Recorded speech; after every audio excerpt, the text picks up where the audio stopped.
What's next? Competition.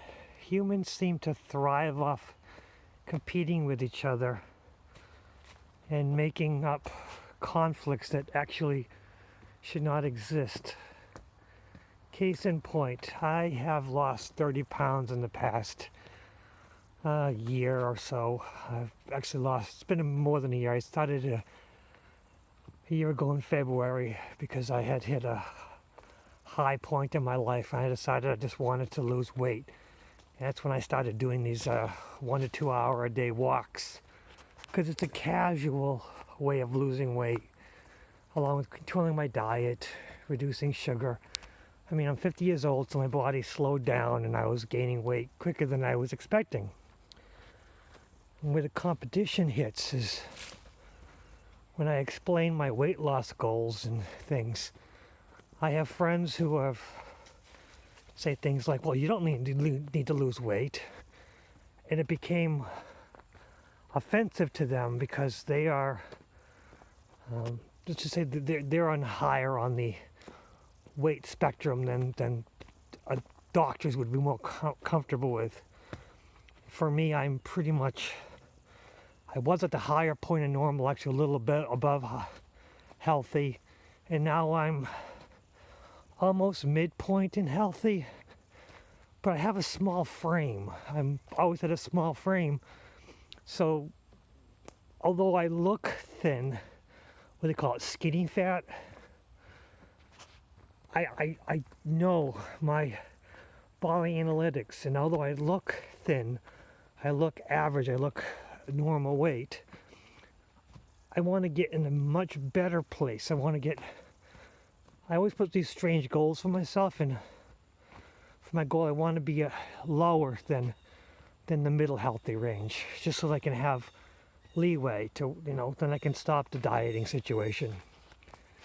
But it became, certain people found it offensive that I was struggling with my weight loss, and it became a competition with their struggle with their own weight loss.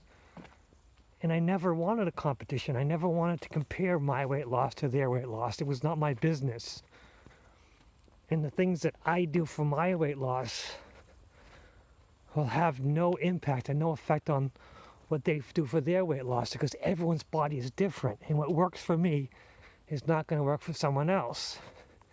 And it took me almost 8 months. It took me almost into the end of the summer last year to realize that these weight loss tricks weren't going to work for me, because my body decided it was, going to use less.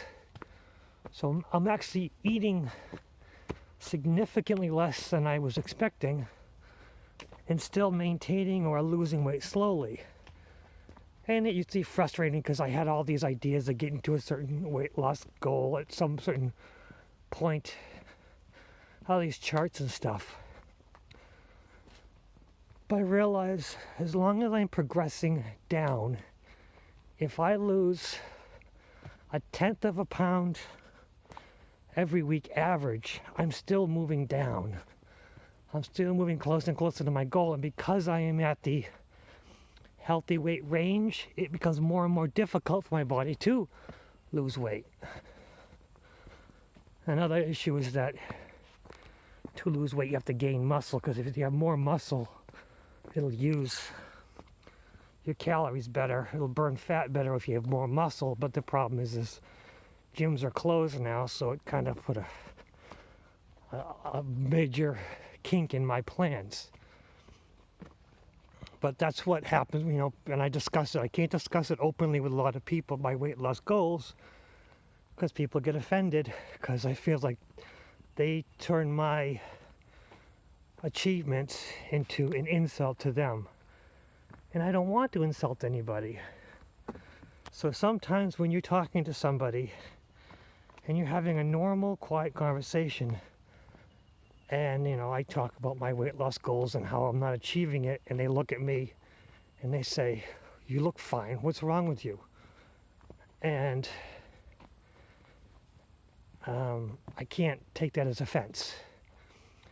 The thing is that they're dealing with their own demons, and although they might come back at me with an attack or an insult.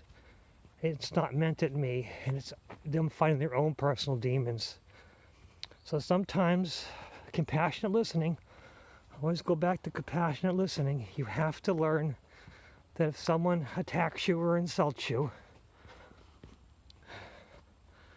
that they're in a competition with themselves.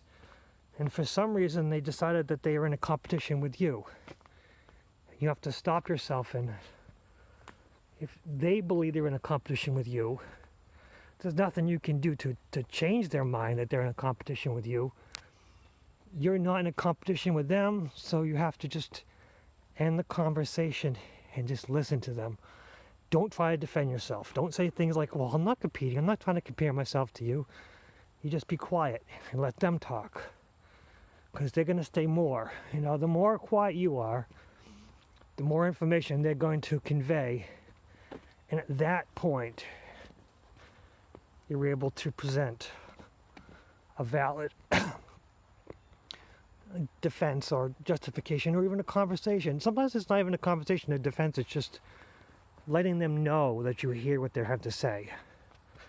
They come to you and say, well, I'm trying this intermittent fasting. I'm trying this Atkins. I'm trying this South Beach diet, but it's not working for me. I cut out all sugar. I cut out all carbs, but I'm still not losing weight. And what are you doing? And then you have to tell them, what I'm doing and what you're doing, your body's different than mine. Look at us. But I'm fully willing to share what I'm doing, share my successes, but you can't judge my successes to your successes, because our bodies are different, our lives are different. So it helps me that I walk. I need the 2 hours a day of walking. I just need it for my own psychological. And maybe that will not help you lose weight, but if you get outside and keep yourself moving for at least 2 hours a day, that might help you along the path. And you don't tell them that here are my milestones. You should try the same thing. You just discuss, you leave an open discussion, but the idea that what works for me might not work for you. Because the most strongest competition, the best competition we have, is with ourselves. And the most difficult obstacle in our life is when we pull someone else into our own personal competition. We judge someone else's milestones against our own, and then we fail because we're not someone else. We're unique. Each individual person is unique. Each has their own milestones to achieve. And don't make your milestones so difficult to achieve. Give yourself 3 types of milestones. One is easily achievable, just to help your confidence. Second is a little bit difficult. And third is just really, really difficult. With the idea that as you get closer to the more difficult milestones, you get better and better at raising your own self-esteem. And self-esteem, goals that you can achieve, raising your self-esteem helps you on the road to whatever challenge you personally have. And this doesn't just apply to weight loss, it applies to everything, that you just have to keep giving yourself milestones that are at 3 levels. One is easy to achieve, second is a little bit difficult to achieve, and third is really, really difficult to achieve. With the idea that, the most difficult one to achieve, you give yourself a long path to get there. With the idea if you don't achieve it, it's not terrible, but if you do achieve it, it's extraordinary. It's like a carrot, so far off in the future that, you're moving towards it. And you keep reassessing your goals, reassessing your milestones, but don't use your milestones from someone else. Don't use someone else's milestones to help you better your path. Just try to be your best self. Try to help others by compassionately listening. And try to help yourself by compassionately listening to your own self, because sometimes our best friend, our best adversary, our best enemy, the one who's going to mess with our mind the most is ourselves. So try to be your own best friend and try not to be your own most powerful enemy. We're working towards a perfect world, and we'll do it one person at a time if we help raise each other up and bring ourselves to our best selves, our best self. What's next?